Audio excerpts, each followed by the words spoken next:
urologista nasceu no dia... O professor urologista nasceu no dia 3 de outubro de 1956 e ingressou no Sistema Nacional de Saúde em 1985. Bomba trabalhou na província de Tete como médico-chefe provincial, presidente da Junta Provincial de Saúde, diretor clínico e diretor do Hospital Provincial entre julho de 1986 a outubro de 1990.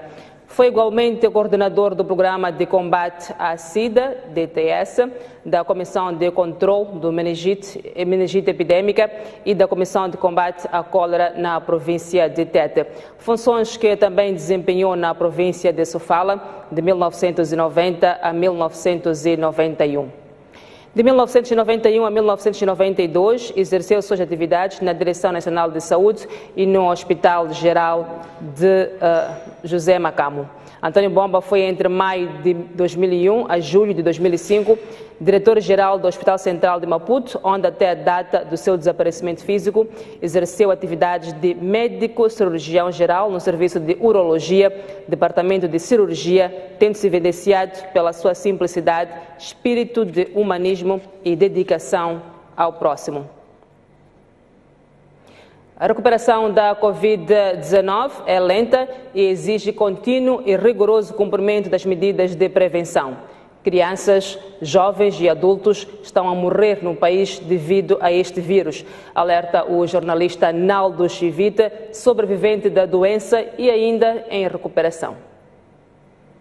Caros amigos, irmãos, Naldo afirma ter vivido momentos de grande agonia por falta de oxigênio, o que é a maior necessidade dos pacientes que convivem com a doença. Por isso, exorta o reforço das medidas de prevenção. Tive praticamente quase um mês de terror hospitalizado.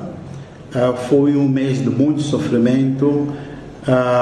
Os médicos no Hospital de Bolana Caniço, onde eu estava lá, foram verdadeiros heróis porque tudo fazem para poder salvar as nossas vidas. Eu vivi o sofrimento de ter colegas a perderem a vida diariamente. Naldo Chivite, um dos pacientes recuperados da doença, alerta sobre os perigos da automedicação perante os sintomas da Covid-19.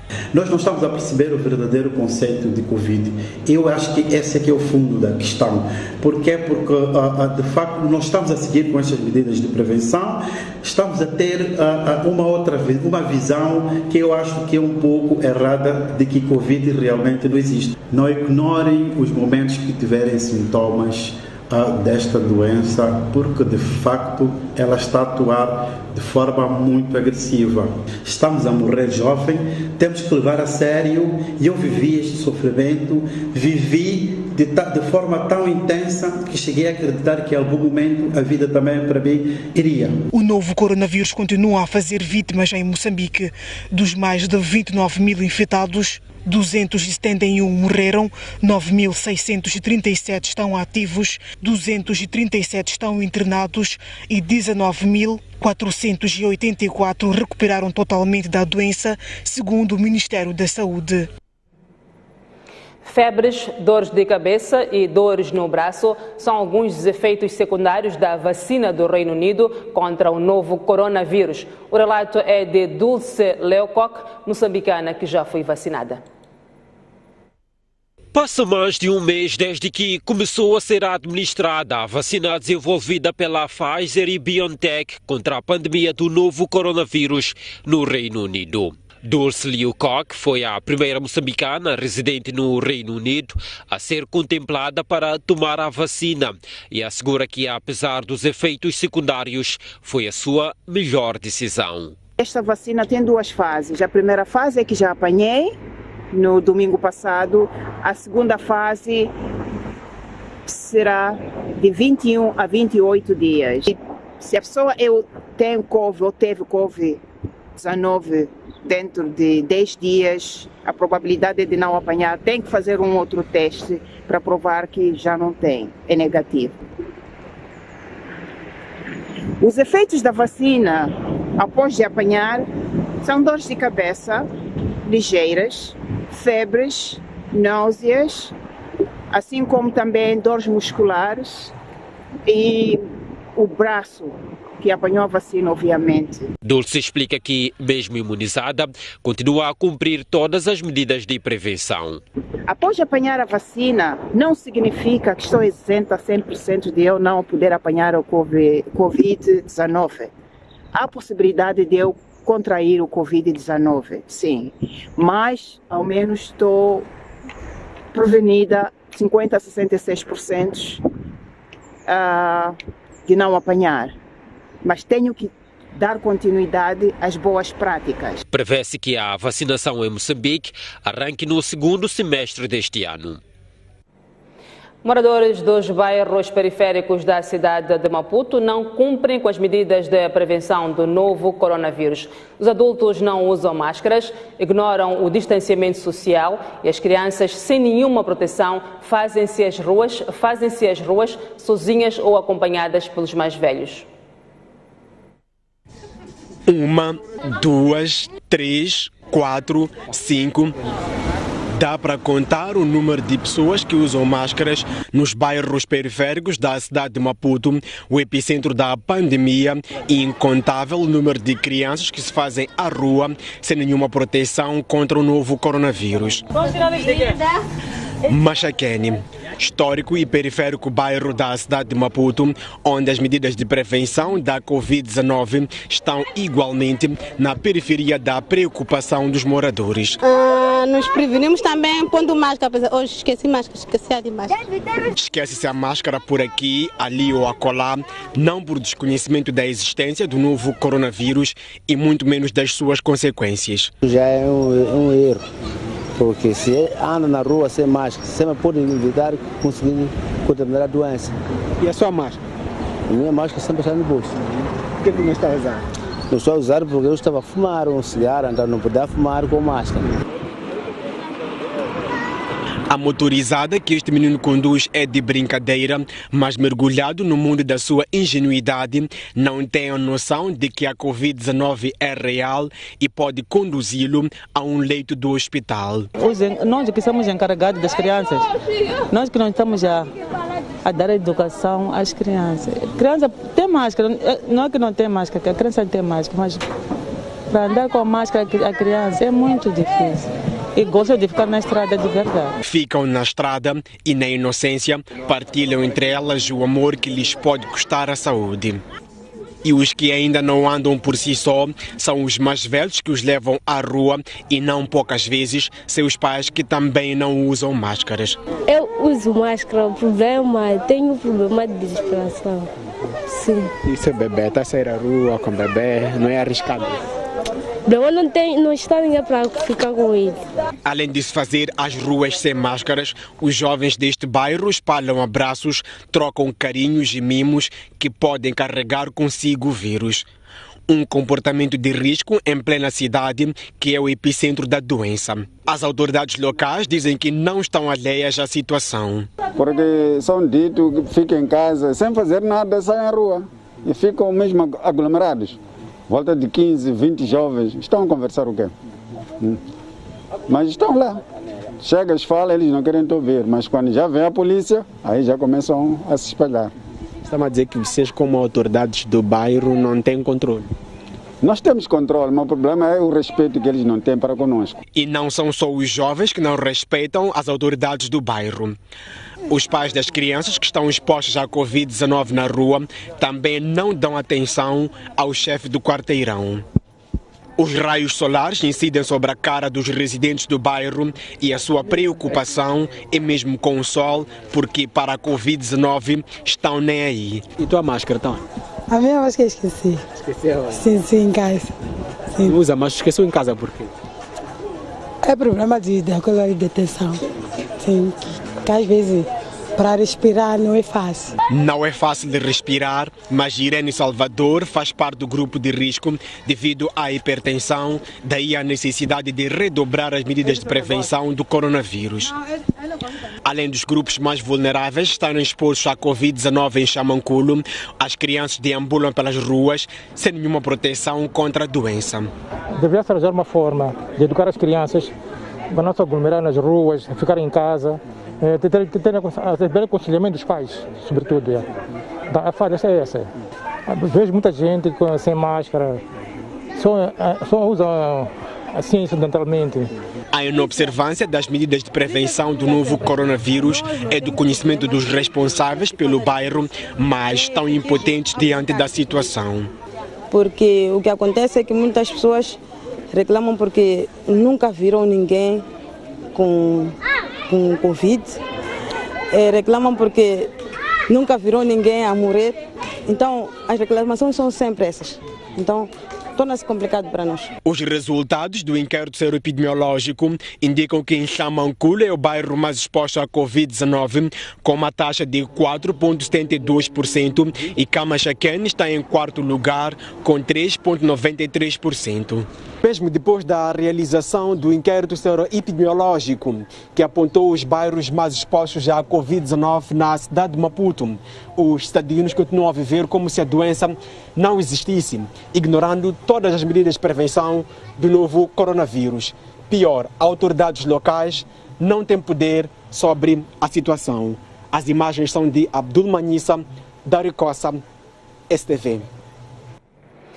A Agência Metropolitana de Transporte de Maputo reconhece fragilidades no serviço de transporte prestado em algumas rotas da área metropolitana, com mais de 3 milhões de habitantes, servidos por 302 autocarros atualmente operacionais. E anuncia a aquisição de mais 100 novos autocarros para todo o país e também o arranque das obras do BRT na capital do país. Este é o cenário que caracteriza o setor de transporte nas paragens e terminais rodoviários da cidade de Maputo e não só. Há longas filas, enchentes e os passageiros ficam muitas horas à espera do transporte, registrando atrasos para os seus compromissos. Orlando Xixava é disso o exemplo. O cenário é esse que estão a assistir. Cada dia é isto que nós vivemos. O senhor aqui, para onde é que vai? Eu vou para o serviço. A que horas é que é? 8 horas. Mas já estou aqui há bastante tempo. Mas conforme vê, quando chegam os transportes, a prioridade são as troças e não as pessoas que estão na fila. E precisamente esta quarta-feira, a Agência Metropolitana de Transportes de Maputo convocou para sua sede a imprensa para falar dos projetos em curso, que passam pela aquisição de mais autocarros e carros de transporte misto, igual a este que leva pessoas e carga. Mas é olhando para a realidade no terreno que vem o reconhecimento da fragilidade. Queremos, em primeiro lugar, pedir desculpas aos nossos passageiros pela fraca qualidade dos nossos serviços em algumas rotas, com especial destaque para o problema das enchentes em certas paragens e terminais e do excesso de lotação dentro das viaturas. Isto não é o que queremos, não é para isto que nós estamos a trabalhar e não estamos nada satisfeitos. O ano passado trabalhamos com o Governo no sentido de fazermos novos investimentos para adquirir 100 veículos de transporte público para todo o país. Nesta conferência de imprensa foi anunciado o arranque do projeto BRT, previsto para o fim deste ano, com um financiamento de 150 milhões de dólares garantidos pelo Banco Mundial. Este é um projeto do Banco Mundial que terminará em junho, julho deste ano, o projeto executivo, iniciando-se as obras logo a seguir, onde se prevê a colocação do BRT, que é uma faixa exclusiva apenas para transporte público, prevê-se também a intervenção em paragens e terminais e também na formação dos operadores e funcionários dos municípios. A área metropolitana de Maputo tinha 402 autocarros e neste momento conta com 362 que estão a circular, a servir o universo de mais de 3 milhões de habitantes da área metropolitana. E para conter a propagação da Covid-19, foram alocados 72 termômetros infravermelhos às cooperativas e canalizados materiais de desinfecção. Desde o início da pandemia até hoje, nós fizemos mais de 3 milhões e 900 limpezas de mãos, 772 mil medições de temperatura corporal e foram desinfetados 347 mil autocarros desde o início da pandemia. A área metropolitana de Maputo inclui a cidade de Maputo, a capital do país, a cidade da Matola e as vilas de Marraquém, Manhissa, Boane, Namacha e Matutuine, que compreende 96 rotas e 7 corredores. No evento desta quarta-feira, falou-se igualmente dos avanços registrados na formação de 352 novos motoristas e o registro de 174 mil passageiros para a bilhética eletrônica. O presidente da República apontou hoje a formação militar para combater o terrorismo, assistência humanitária e apoio à Agência de Desenvolvimento do Norte como prioridade no pedido formulado à União Europeia. Entretanto, a União Europeia anuncia ver um valor aprovado de 7,5 milhões de euros para assistência humanitária. Frente a frente, Filipe Nyusi esteve com o ministro dos Negócios Estrangeiros português para discutir a intervenção da União Europeia no combate ao terrorismo em Cabo Delgado. Ao fim da reunião, veio a público o governante português explicar o teor da conversa, mas sem espaço para perguntas. O Sr. Presidente da República de Moçambique foi muito claro na identificação das áreas em que o incremento da cooperação na área de segurança pode beneficiar imediatamente Moçambique. Na área da formação e da formação militar, na área do apoio à ação humanitária, do apoio humanitário à população de Cabo Delgado e também na área de um maior trabalho da União Europeia em apoio à Agência para o Desenvolvimento do Norte de Moçambique. Eu saio satisfeito desta reunião porque a melhor maneira de chegarmos rapidamente ao desenho em concreto do apoio europeu é começar por uma identificação tão clara e tão precisa de quais são as prioridades identificadas pelas autoridades moçambicanas. Prioridades definidas, mas a crise humanitária criada pelos deslocados de Cabo Delgado exige ações urgentes. Neste momento há projetos e ações de assistência humanitária em curso no valor de 7,5 milhões de euros e a região de Cabo Delgado está identificada como uma das prioridades principais. O processo de paz no âmbito do desarmamento, desmobilização e reintegração dos homens da RENAMO esteve também na mesa de debate entre as partes. Ao longo da audiência, o Presidente partilhou informação sobre o processo de paz e conciliação no nosso país, bem como acerca da atual situação humanitária e de segurança em Cabo Delgado.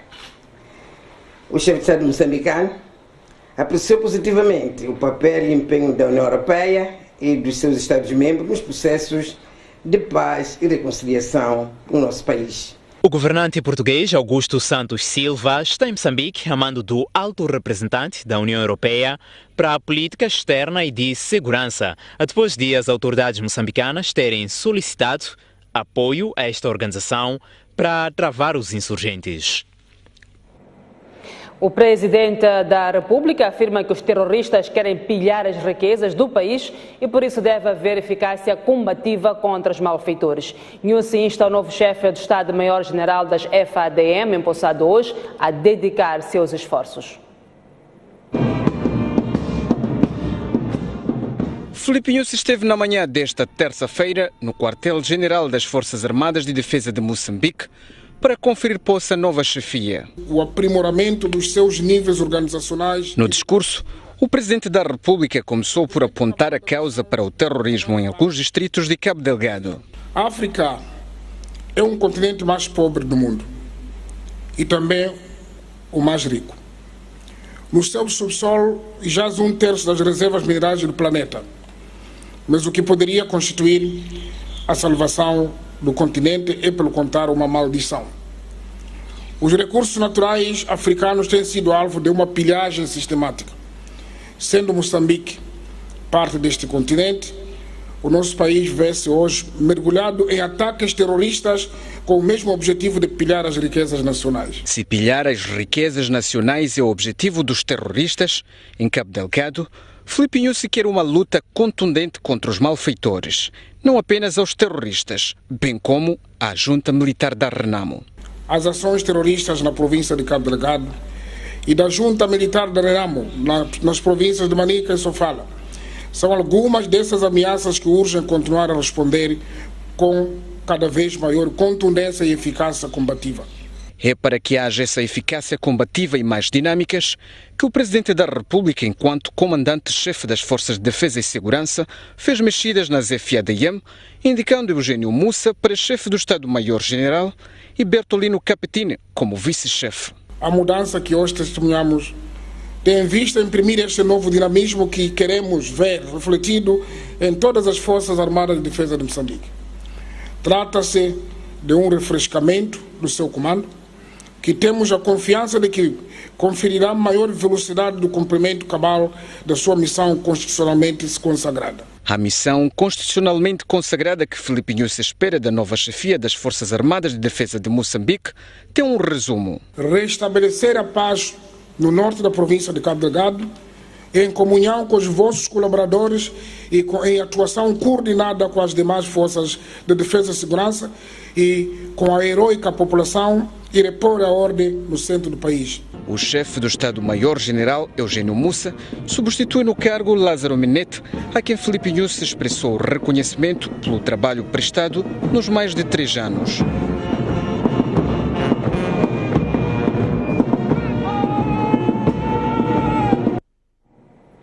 Continua a perseguição contra o líder da junta militar da Renamo, garante Jaime Neto. O ministro da Defesa diz que assim que Mariano Nhongo for capturado, a imprensa será convocada. Eu penso que a mudança que aconteceu, o Sua Excelência Presidente da República, o comandante-chefe das Forças de Segurança, deu orientações claras o que é que os novos comandantes devem fazer. A coisa mais importante é restabelecer a paz em Cabo Delgado e também tranquilidade nas províncias de Manica e Sofala. Em falar de Manica e Sofala no Teatro Centro, como é que está a situação? Há informações a circular que Nhongo foi preso. Confirma esta informação? Há trabalho que está sendo feito e o trabalho é de perseguição até a captura. Então aguardem pelas notícias porque as Forças de Defesa e Segurança estão a fazer o seu trabalho. Ou seja, a avião militar foi a melhor opção que o governo decidiu adotar? Não percebi? No caso concreto da região centro, a avião militar foi a melhor opção? Bom, se lembrarem, Sua Excelência Presidente da República, comandante-chefe das Forças de Defesa e Segurança, convidou o Nhongo a se retirar e juntar-se à família através do processo do DDR. E ele recusou. Neste caso, não temos outra via senão perseguir até capturá-lo. A junta militar não descansa. Muito obrigado.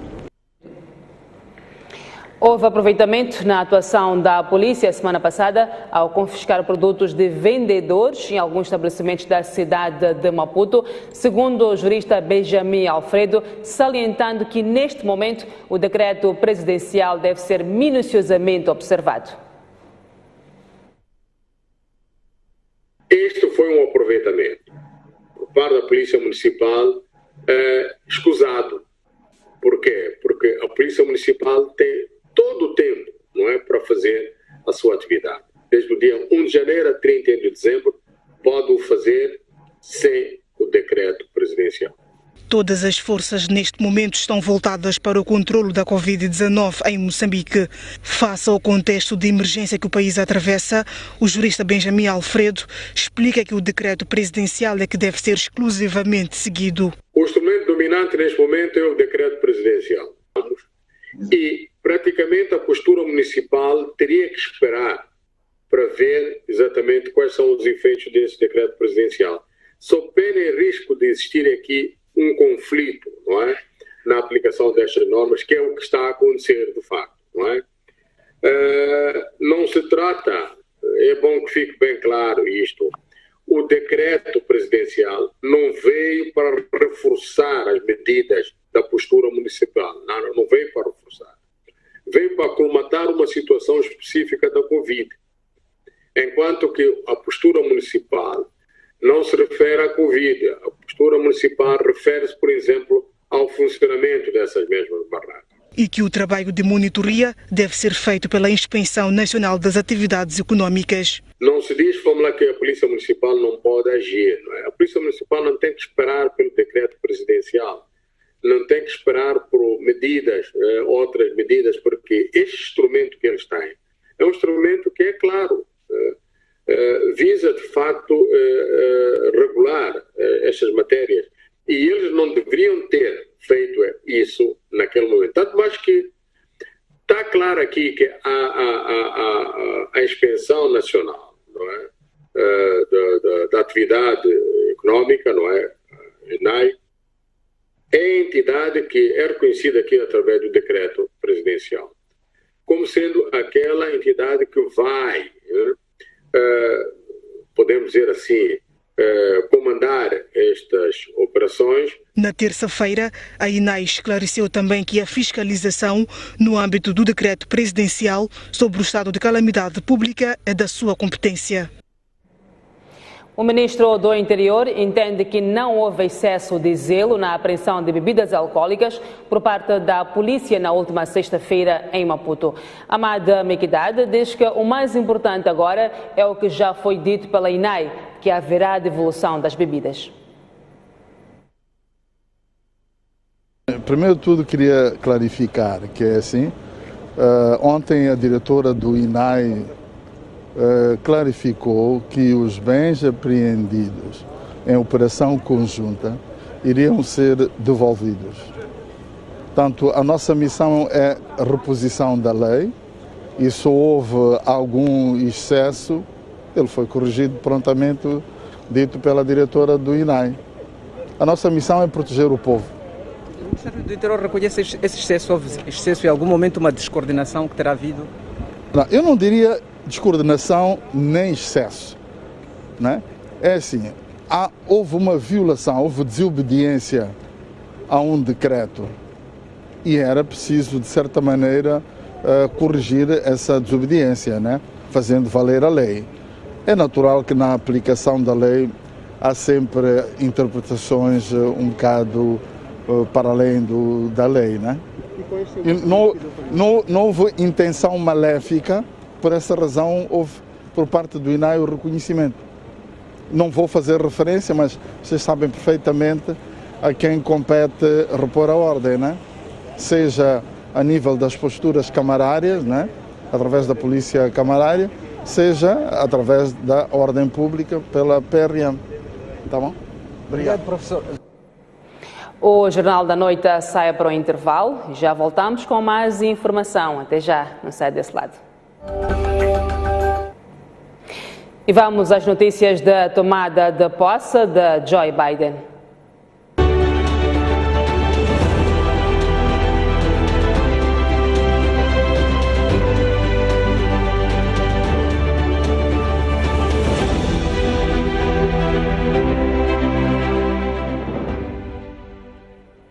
Estados Unidos da América já tem um novo presidente. Joe Biden tomou posse hoje, tendo prometido unificar a América e defender a Constituição.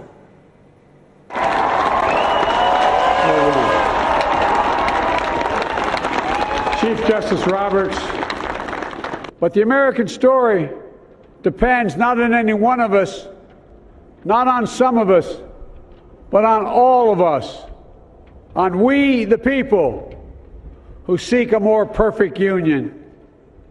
This is a great nation. We are good people.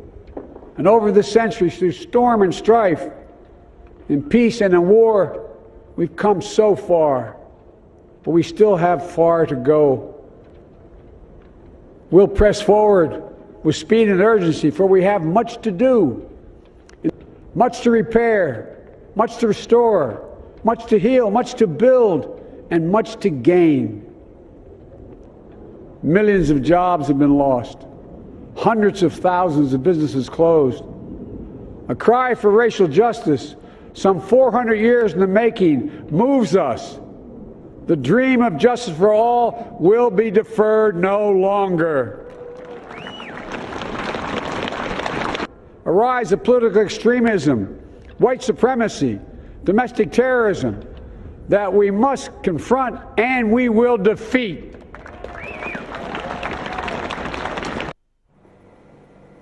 A composição do governo de Biden será dos mais equilibrados da história dos Estados Unidos. 9 homens e 9 mulheres para os cargos de secretários. Além da diversidade do género, a diversidade racial e proveniência são também alguns elementos de destaque no novo executivo dos Estados Unidos. A equipa que vai trabalhar lado a lado com Joe Biden começou a ser conhecida logo após a votação do presidente dos Estados Unidos. Aliás, Biden entra na história presidencial dos Estados Unidos da América, marcando diferença, pois vai trabalhar com a primeira mulher negra que ocupa a pasta de vice-presidente, Kamala Harris. E a inclusão de Biden foi notável no seu primeiro discurso após a eleição. I pledge to be a president who seeks not to divide, but unify. Who doesn't see red states and blue states, only sees the United States. Nos Estados Unidos existem 15 cargos dos chamados secretários que são equivalentes a ministros. Existem também 3 vagas para o chefe de gabinete, conselheiro de segurança nacional e representante especial da presidência para o clima, sendo este o último um cargo recriado por Biden e que não existia desde 2011. Biden indicou 9 homens e 9 mulheres para os cargos, reforçando a sua campanha de aumentar a representatividade em seu governo. Um dos nomes mais conhecidos é o de Janet Yellen, que será a primeira mulher a responder pelo cargo de secretária do Tesouro. Já Avril Haines será a primeira mulher a comandar a inteligência nacional. Ela já tinha sido vice-diretora da CIA durante o segundo mandato de Obama e é rebuscada neste governo. Pete Buttigieg, que foi pré-candidato à presidência nesta eleição e chegou a liderar as primárias, tendo depois passado a apoiar Biden, é outro nome sonante. Vai ocupar o cargo de secretário dos transportes. Será o primeiro homossexual a ocupar esta pasta. Um dos cargos mais importantes do governo, o de secretário de defesa, será ocupado pela primeira vez por um afro-americano, o general aposentado Lloyd Austin. A deputada Deb Haaland será a primeira descendente de nativos americanos a comandar o Departamento do Interior, que trata da questão dos imigrantes. Para o secretário de Estado vai Antony Blinken, que foi secretário de Estado adjunto de 2015 a 2017 e assessor adjunto de Segurança Nacional no governo de Obama. Existe ainda a embaixadora nas Nações Unidas, Linda Thomas-Greenfield, que atuou como secretária de Estado adjunta para os assuntos africanos no Departamento do Estado entre 2013 e 2017. O resgate de pessoas que fizeram parte do governo de Barack Obama, no qual o próprio Biden foi vice-presidente, é um dos aspectos de destaque no executivo. Aliás, será este um dos governos com mais diversidade na história dos Estados Unidos. Joe Biden já preparou dezenas de decretos para assinar nos seus primeiros dias de governação. Conheça desde já algumas ideias de Biden na área de combate à Covid-19, clima e imigração que contrastam fortemente com as políticas do seu antecessor Donald Trump. O democrata Joe Biden toma o poder como presidente dos Estados Unidos em circunstâncias desafiadoras, marcadas pela profunda divisão do povo norte-americano, assim como pela pandemia da Covid-19, que já matou mais de 400 mil pessoas e devastou milhões de empregos no país. Mais do que promessas para reunificar o espírito da América e revitalizar a economia, Biden terá de pôr as mãos na massa, tendo já definido as suas prioridades para os primeiros dias da sua governação. Eis o seu plano de ação em relação à gestão da crise da Covid-19. Biden espera ter a aprovação do seu plano de estímulo econômico de 1,9 trilhão de dólares para acelerar a distribuição da vacina e reanimar a economia devastada pela pandemia de milhões de americanos. Biden vai impor o uso obrigatório de máscaras em todas as propriedades federais, incluindo os transportes públicos. O democrata vai prorrogar o prazo do pagamento dos empréstimos federais para os estudantes e a moratória do despejo. O presidente eleito do EUA vai assinar uma ordem executiva que permita a reabertura segura das escolas e negócios, assim como aumentar a capacidade de testagem e definir novas medidas de prevenção. De seguida, Biden vai permitir o regresso ativo dos Estados Unidos para a Organização Mundial de Saúde.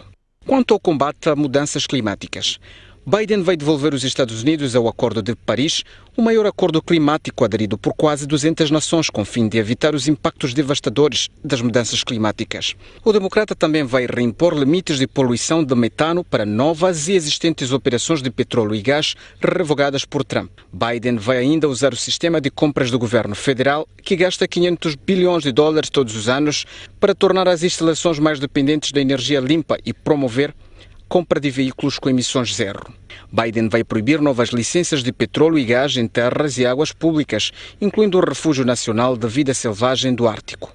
No que diz respeito às políticas de imigração, o presidente de 78 anos de idade vai revogar o banimento de viagens em quase a maior parte dos países islâmicos. Biden vai enviar para o Congresso uma proposta de imigração que poderá legalizar milhões de imigrantes que vivem nos Estados Unidos num processo de 8 anos. Biden vai reverter as políticas de Trump que separavam os pais das suas crianças na fronteira, incluindo o encerramento de processos judiciais contra pais de menores ilegais acusados de violar os seus direitos. Biden vai pôr fim à declaração do estado de emergência nacional de Trump, que o permitia desviar fundos do Departamento da Defesa para a construção do muro na fronteira com o México. Esse foi o sumário da agenda ambiciosa de Biden que, dentre vários desafios, terá de colocar os Estados Unidos novamente no topo da liderança mundial. E a prova terá resultados nos primeiros 100 dias de governação. E ainda sobre este assunto, vamos ao encontro da jornalista Ariana Verades, que está nos Estados Unidos. Ariana, olá. Joe Biden já tomou posse, é o 46º presidente dos Estados Unidos. Qual é o ambiente que se vive aí? Pois é, muito boa noite. O ambiente é agradável, está todo mundo a celebrar a festa da democracia americana. Como bem disseste, Joe Biden já é oficialmente o presidente dos Estados Unidos da América. E o que vimos foi uma festa muito alegre, uma festa colorida e diversificada, que teve convidados de todos os estratos, desde latinos, americanos, afro-americanos. Tivemos vários artistas a brindarem com as suas músicas. Então, foi uma festa verdadeiramente ao estilo americano, em que ouvimos um discurso de Joe Biden muito humilde, um discurso... Consegue me ouvir? Sim, Ariana, estamos a ouvi-la. Como eu ia dizendo, eu vou tocar em alguns aspectos relacionados ao discurso do Joe Biden. Aqui continua a haver muita festa, como bem a música, há pessoas a celebrarem, há muita alegria. Mas deixa-me dizer que o discurso do Joe Biden está a ser muito comentado. É um discurso que inspira, é um discurso que despertou muitos americanos, esperam por dias melhores. E Joe Biden disse muito bem, ele disse que nós não devemos exibir o nosso poder, mas sim servir, palavras de Joe Biden, e disse também que sem união não há paz. Então, durante o discurso, viu-se um discurso muito humilde, comparado ao discurso de Donald Trump há 4 anos atrás, que foi um discurso agressivo, um discurso que já trazia certa intimidação. Hoje vimos um discurso de um presidente que está disposto a sarar as feridas, a unir novamente os americanos, e também Kamala Harris, que já começou a fazer história desde que se tornou a vice-presidente. Hoje fez o juramento, é a primeira mulher negra a ocupar esta posição, e há muito orgulho no seio da comunidade afro-americana e também no seio de muitas mulheres. Houve também um momento que está a ser muito comentado aqui, que foi o facto de ser a primeira latina que é juíza no Tribunal Supremo, a Sotomayor, a então conduzir essa cerimônia do juramento, quando Kamala Harris jurou então a nação que vai servir cumprindo e obedecendo as palavras me fogem. Estou também aqui emocionadíssima. Pois, Ariana, foi mais um discurso de esperança. Foi mais um discurso de esperança. Sim, muita esperança mesmo, porque o presidente viu, primeiro, se olharmos para o tom em que Joe Biden falava, ele parecia calmo, parecia sereno, e as palavras dele realmente mostram muito interesse em querer voltar a ver os americanos unidos, e isso vai ser o foco do presidente. Obviamente, o presidente nos primeiros dias vai trabalhar para tentar resolver o problema da saúde, o problema da pandemia, que continua a ceifar vidas aqui nos Estados Unidos da América, e também trabalhar muito para recuperar a economia e ajudar as pessoas que foram drasticamente afetadas por esta pandemia e perderam os seus empregos. Mas, acima de tudo, Joe Biden está muito preocupado com a questão da união, com a questão dos americanos voltarem a sorrir e a estarem unidos novamente, e este é um trabalho árduo que o time Biden e Kamala Harris vão certamente fazer. Muito obrigada. Muito obrigada, Ariana. Voltaremos assim logo que for necessário. Boa noite, Ariana. Bom, continuando, o presidente cessante Donald Trump deixou hoje a Casa Branca rumo à sua residência em Palm Beach, Flórida, um dia depois de ter dado o discurso de despedida em que desejou sorte à nova administração de Biden.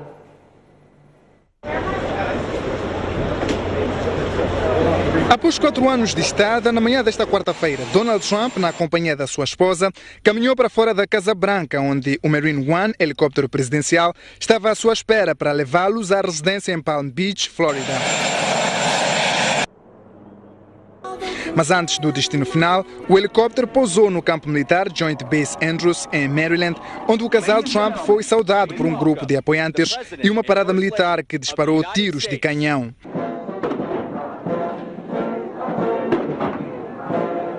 Trump deu breves considerações antes da sua partida. I just want to say you are amazing people. This is a great, great country.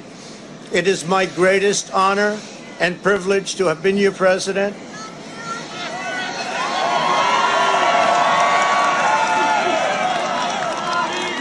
So just a goodbye.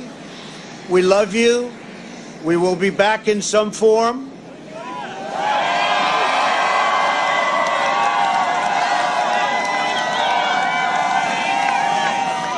So have a good life. We will see you soon. Thank you. Thank you very much. Thank you very much.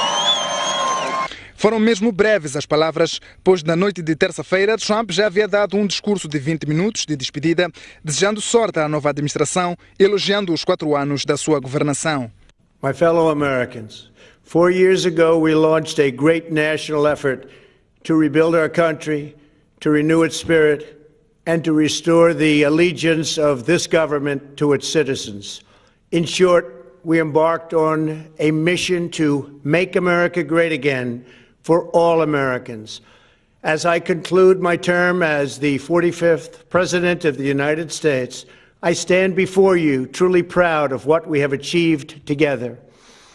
We did what we came here to do, and so much more. This week we inaugurate a new administration and pray for its success in keeping America safe and prosperous. We extend our best wishes, and we also want them to have luck, a very important word. We must never forget that while Americans will always have our disagreements, we are a nation of incredible, decent, faithful, and peace-loving citizens who all want our country to thrive and flourish and be very, very successful and good. We are a truly magnificent nation. All Americans were horrified by the assault on our capital. Political violence is an attack on everything we cherish as Americans. It can never be tolerated. Now more than ever, we must unify around our shared values and rise above the partisan rancor and forge our common destiny. America had given me so much, and I wanted to give something back. Together with millions of hard-working patriots across this land, we built the greatest political movement in the history of our country. We also built the greatest economy in the history of the world. It was about America first because we all wanted to make America great again. We restored the principle that a nation exists to serve its citizens. Our agenda was not about right or left. It wasn't about Republican or Democrat, but about the good of a nation, and that means the whole nation. I go from this majestic place with a loyal and joyful heart, an optimistic spirit, and a supreme confidence that for our country and for our children, the best is yet to come. Thank you and farewell. God bless you. God bless the United States of America.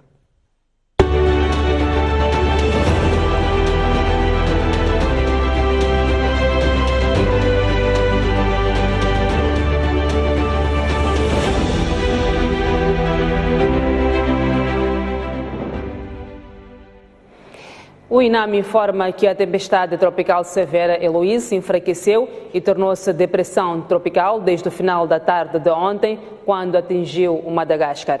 Entretanto, as projeções atuais continuam a indicar que esta tempestade pode evoluir até o estágio de ciclone tropical, podendo o epicentro atingir a costa moçambicana no dia 23 de janeiro e afetar o estado do tempo nas províncias de Sofala, Inhambane, Gaza e Maputo. O INAM continua a monitorar este fenómeno e apela à população para que continue a acompanhar a informação meteorológica. Inundações causadas pelas chuvas que caíram na Beira nos últimos 3 dias estão a dificultar o acesso ao Hospital Central da Beira. Os moradores começam a ter medo de contrair doenças diarreicas. As chuvas até pararam esta quarta-feira na cidade da Beira, mas passar pelo bairro Macurungu para Macuti continua a precisar de técnicas um pouco acima de um simples caminhar. Esse caminho aqui é caminho que todos os moradores Mataquane, aonde passam daqui para o Hospital Central. Devido dessa água, mesmo assim as senhoras estão se arriscando para o Hospital Central. Às vezes temos vítima aqui, com esse excesso de água, a pessoa mora em casa, não tem como meter carro. Carregamos doente da maca, passamos daqui mesmo, corta-mato, porque não temos como meter carro para poder tirar doente. Também não temos via de acesso aqui na zona. O acesso ao hospital não é fácil e com as águas estagnadas poderá haver um surto de doenças diarreicas. Porque com essa água é mosquito nos quintais, diarreia para as crianças estão sempre na água. Mesmo assim que vão iniciar o ano letivo, tem que estar sempre as crianças no colo. Isso é o que não é lógico. Nós estamos a passar mal com essas situações. Fora doenças naturais, as águas trazem animais estranhos ao ambiente doméstico. Na calada da noite temos estado a ser, digamos, visitados por cobras, outros bichos que tendem a sair da água para poder se acomodar no lugar onde puder. Sem vias de acesso e com a ponte que podia ser solução em vias de se degradar. Outro acaba caindo no ponto porque o ponto não está bem. Também o ponto está muito mal. Só não tem como reclamar. Já reclamamos, chefe do município, nosso presidente do município já entrou, prometeu que ia arranjar até ponte. Até hoje não temos solução. A STV sabe que as águas estão paradas porque o Instituto Nacional de Segurança Social terá entupido a vala de drenagem que fazia escoamento das águas do bairro Macurungu, na cidade da Beira. Durante meia hora, jorrou água imprópria para o consumo num dos bairros da cidade de Moatize esta terça-feira. O fato já ultrapassado alarmou os moradores. O FIPAG justificou que houve ruptura numa conduta. O vídeo amador tem cerca de 2 minutos e mostra o momento em que a água esteve a jorrar nas torneiras no princípio da tarde de ontem no bairro 25 de setembro, na cidade de Moatize, em Tete. Isabel Sand é proprietária do estabelecimento onde foram captadas imagens e postas a circular nas redes sociais. Ela conta que ficou surpresa ao ver sua torneira sair água em péssimas qualidade e lamenta o sucedido. A água começou a sair, era 3 horas e 30 minutos, durou 30 minutos a sair água suja. Agora, todos os dias a água sai suja, mas ontem piorou. Imagina lá se fosse crianças estavam aqui perto, ia levar essa água a beber e criança podia ficar doente. Agora, nós aqui em Tete, não estamos a gostar da água, todo mundo sai água suja, concha de carvão, parece coisa, óleo, parece que era aquele óleo queimado, é água que já vai sair. Entretanto, outros residentes afetados em Moatize alegam que a situação durou cerca de 30 minutos. Aliás, alguns chegaram mesmo a dizer que a água que jorra nas suas torneiras já não é segura para o consumo. De manhã a gente queríamos catar água, só que de repente estamos a ver que a água está a ser água muito suja mesmo. Então passamos todo dia de ontem sem água. Nós ficamos um tempo, aquela água sai sempre suja. Quanto tempo levou? Pode ser de 30 minutos. A sair suja? Sim. Às vezes, não é só ontem, às vezes sempre a água sai suja, mas ontem foi pior. Reagindo a esta situação, o FIPAG, delegação de Moatize em Tete, alega que a péssima qualidade no fornecimento do precioso líquido deveu-se à ruptura da conduta de água naquele bairro. Tivemos uma ruptura numa das nossas tubagens de diâmetro 200 milímetros, na zona de 25 de setembro. Então, durante a reparação, paramos com o abastecimento. Em seguida, depois de reparar a avaria, voltamos a arrancar com o sistema. Então, ao arrancar com o sistema, tivemos uma situação de turvação. A água saiu com algumas impurezas ao longo da linha. Uma situação que mais ou menos levou 45 segundos. Os semáforos não estão a funcionar na cidade de Nampula por falta de compra de energia. A EDM decidiu montar contadores pré-pagos, vulgos Credeleca, e passou os gastos pelo consumo à idilidade.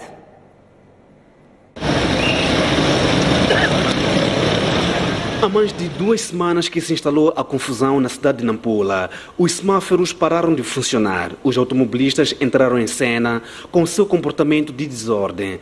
Para completar o cocktail, juntam-se os mototaxistas.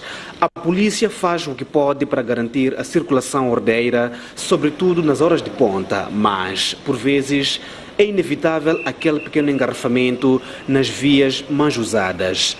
Em tudo isto, os mais prejudicados são os peões, que são ignorados por completo pelos condutores de veículos automóveis. Dificulta a nossa circulação, há muita confusão, tanto para peão, tanto para nós automobilistas. Há muita confusão. E a NIFO sabe por que é que não estão a funcionar os semáforos aqui na sua cidade?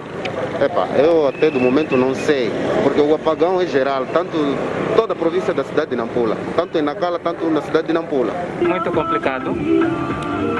É preciso que o município consiga, ou as autoridades consigam resolver o assunto com um pouco mais de urgência. Está a ser difícil. Pode acontecer acidente, vamos a ver, a transição é meio difícil para nós que somos estudantes e também para outras pessoas que não estão habituadas num lugar como este. A STV ouviu a Eletricidade de Moçambique, EDM, empresa pública que até há bem pouco tempo garantia o fornecimento de energia elétrica para o funcionamento dos sinais luminosos de trânsito, e ficamos a saber que, em finais do ano passado, a empresa decidiu passar esta responsabilidade ao município. E depois de montar os contadores do sistema pré-pago, vulgo Credlec, a idilidade simplesmente não comprou energia para recarregar os aparelhos. Informamos qual era a nossa pretensão em relação a isso, que era mesmo de contabilizar a energia, e esta energia devia ser suportada pelo próprio município. Eles concordaram e saíram daqui, até apresentaram outras preocupações, que nós também satisfizemos o pedido deles, só que estranhamente de lá para cá não se pronunciaram. E nós fizemos uma carta ao município a explicar sobre aquele nosso encontro, o que é que nós estávamos a fazer, e montamos lá o sistema de contagem com energia. E a energia acabou e o município não comprou mais energia. A EDM diz que o sistema pré-pago para o funcionamento dos semáforos não é novidade. Está em uso, por exemplo, nos municípios de Tete e Chimoio. Até o fecho desta reportagem, aguardávamos a reação do município de Nampula. O antigo presidente da República, Armando Guebuza, celebra hoje 78 anos de idade. O presidente da República, Filipe Nyusi, deixou uma mensagem de felicitação na sua página do Facebook e passamos a citar. Nesta data natalícia, quero, em meu nome e de todos os moçambicanos, desejar a si um feliz aniversário. A história da sua vida está intimamente ligada à história da nossa luta, pois desde tenra idade as ideias de liberdade levaram-no a confrontar de frente o colonialismo português e a aceitar sacrifícios pela libertação do país que tanto ama. Os seus poemas, quais armas de arremesso, despertaram a vontade da juventude de então de questionar o modo de vida imposto pelo colonialismo. Com a sua coragem, esteve ao lado dos mais bravos filhos desta nação e deu um contributo como um dos primeiros a mostrar o caminho do futuro, integrando o primeiro governo deste país. Por isso, não podia deixar de endereçar esta homenagem a um dos filhos deste Moçambique que deu a sua contribuição para a construção desta nação. Bem-haja, antigo presidente Armando Emílio Guebuza. E é assim que vamos a mais um intervalo, mas antes já acompanhe a previsão do tempo para as próximas 24 horas. Para a zona sul do país, Maputo máxima de 33 graus, mínima de 24. Xaixai máxima de 31 graus, mínima de 24. Inhambane máxima de 31 graus, mínima de 26. Seguimos para a zona centro do país, Beira máxima de 31 graus, mínima de 25. Chimoio máxima de 29 graus, mínima de 21. Quelimane, máxima de 33 graus, mínima de 25. Tete, máxima de 35 graus, mínima de 24. E para a zona norte do país, Nampula, máxima de 30 graus, mínima de 23. Lixinga, máxima de 27 graus, mínima de 17. E Pemba, máxima de 32 graus, mínima de 25.